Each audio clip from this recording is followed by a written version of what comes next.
This past week, the last amnesty hearing of the year took place in Port Elizabeth.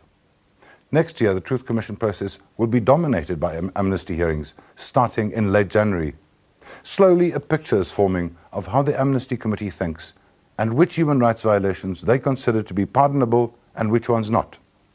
Let's take a look at some of the most recent judgments handed down by the Amnesty Committee. The Amnesty Committee has now processed more than 7,000 amnesty applications, the majority of which have been rejected. Only 738 amnesties have been granted. One of the most recent judgments is in one of the applications of notorious Eastern Cape security policeman Gideon Nieuwoud.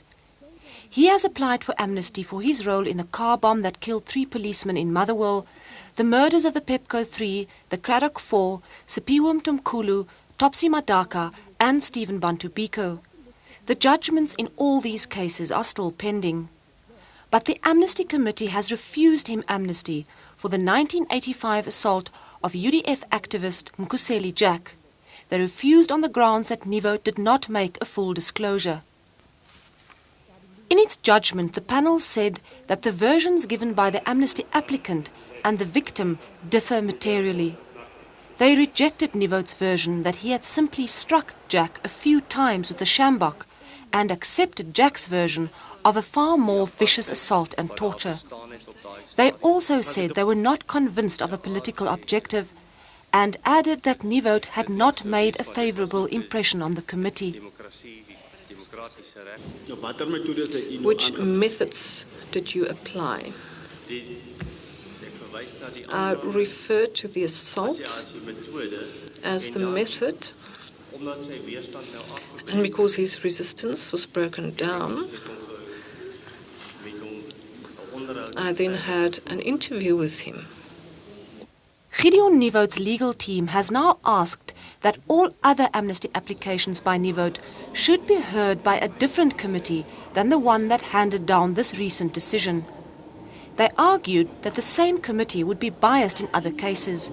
The application was granted, and Nieuwoud will now be heard separately from other Eastern Cape applicants and by a different committee.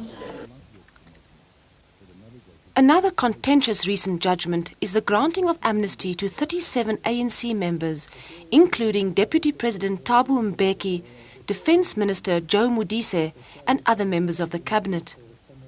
The ANC collectively applied for all actions committed during the liberation struggle. The committee accepted this collective application and granted amnesty collectively.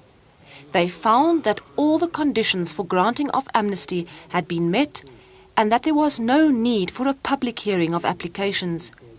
They also said that the acts applied for by the ANC's collective application did not constitute gross violation of human rights. Opposition parties, including the National Party, objected to these findings, saying that amnesty could not be granted collectively, but only for specific acts. They lodged a complaint with the Commission, and the Commission has now asked for independent legal advice on these findings. The committee has also refused amnesty to right-winger Johannes Slippers. Slippers killed a black man during a White by Night campaign in Belfast in 1990. He is serving a 10-year prison sentence for this murder. I identified myself with the objectives of the AWB and believed that they could bring about the necessary political changes. Judge Bernard Nwepe and Advocate Sisi Kampepe disagreed with a third member on the panel, Advocate Chris de Jager. They said Slippers should be refused amnesty because the killing was grossly out of proportion with the AWB objective of keeping blacks out of the town. They also said the act was not associated with a political motive. De Jager said amnesty should be granted to Slippers, but the majority decision was handed down and amnesty was refused. After the short break, the boys on the border.